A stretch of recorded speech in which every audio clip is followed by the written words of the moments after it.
Good day mga insan, kung napapansin nyo, nandito na po tayo sa tabi ng dagat. Bali, hinatid na po ako dyan ng tatay ng asawa ko para pabalik po ng Maynila. Kung napapansin nyo po, nasa gilid po kami ng dagat. Ayan po, tinatawag po nila dyan na Bariisda ko mga insan.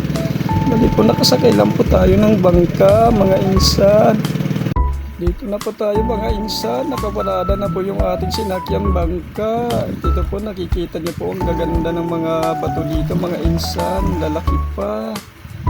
Ayan, tahimik po yung dagat mga insan. Bali yan po yung sinakyan naming bangka. Bali po nandito po tayo sa Bariisda ko, lalakarin po natin papuntang Suwa. Akala ko ito po yung aking sasakyan, mga bangko pala to mga insan, para maplat po yung daanan dito. Ayan, bali tigil po muna sila ngayon dahil po mag-Holy Week mga insan. Bali nilakad po namin dyan natin ng asawa ko papuntang Suwa. Medyo malayo-layo po yan mga insan. Medyo bumaba na po yung lupa dyan mga insan. Nung last nang umuwi po ako nung December mga insan, ang taas po niyan. Ngayon medyo mababa na po siya mga insan. Ganyan na po siya ngayon. Flat na po siya ngayon insan. Bali bubuhusan na lang po nila yan. Tapos nilang i-flat. Tirik na tirik po yung araw dyan mga insan. Hindi kami nakapagdala ng payong. Tapos nilakad pa namin papuntang Suwa. Wala rin kaming baon na tubig. Napapansin yung salita ko, para na ako si Nobita. At yun na nga mga insan, nakarating na tayo sa paralan ng Suha. Ito palang paralan ng Suha High School mga insan. Diyan po yung daanan nila papasok. Tayo mga insan, dito po tayo papasok. Bali meron po silang daanan din po sa baba para sa nagpakabangka. At ayun na nga mga insan, sobrang init pa.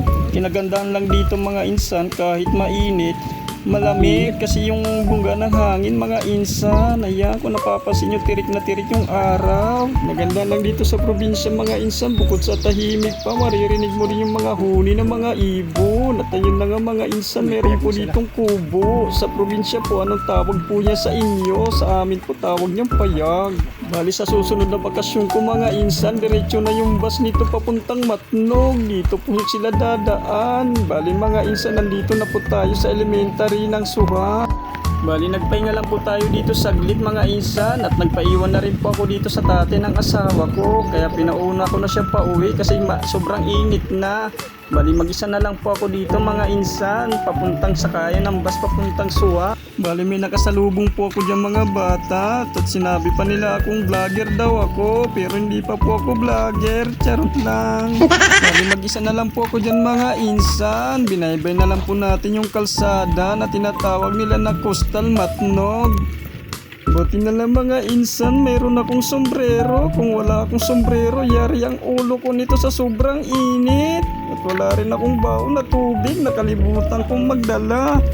Tumatanda na talaga yung insan, ulyanin na. Bali ayan po mga insan, may nakita po tayo ditong truck at may ginagawa rin po sila dito.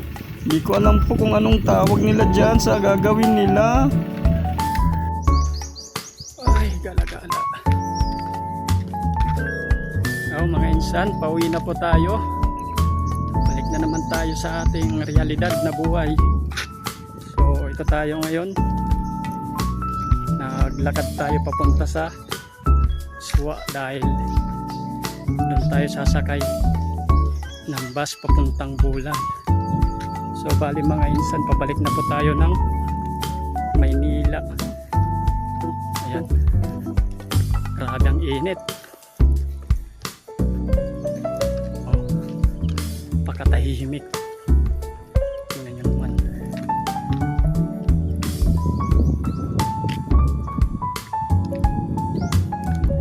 So dito na tayo, malapit na tayo sa sakayan ng bus. Dito tayo mag-aabang ng bus na ating sasakyan papuntang Bulan. Hinihingal tayo insan. Nakakahingal.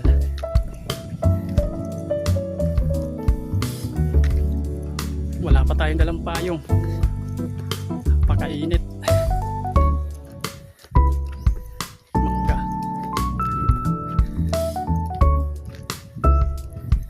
Ayan o.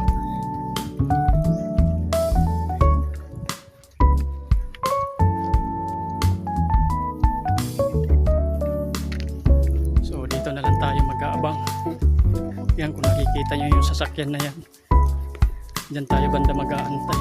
May bahay hanggang sa dumating yung bus na sasakyan natin papuntang Bulan.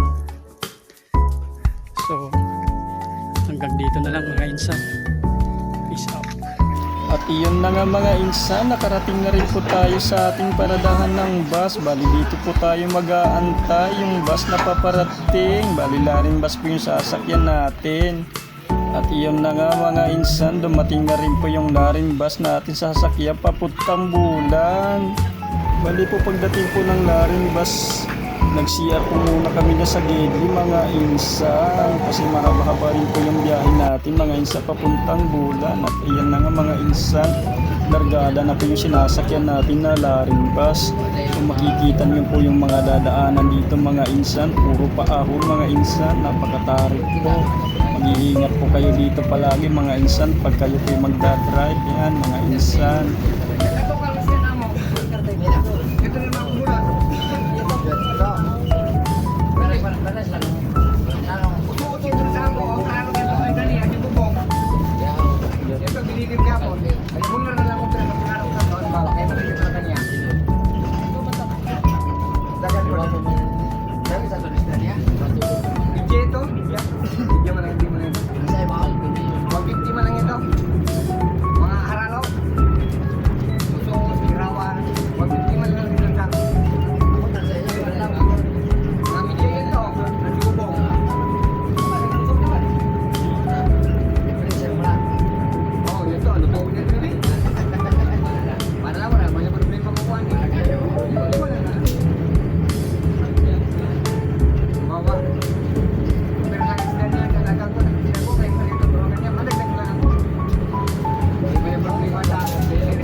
Ito yun mga insan, dito ko na lang po tatapusin yung video ko. Maraming salamat po sa inyong panonood. Paalam!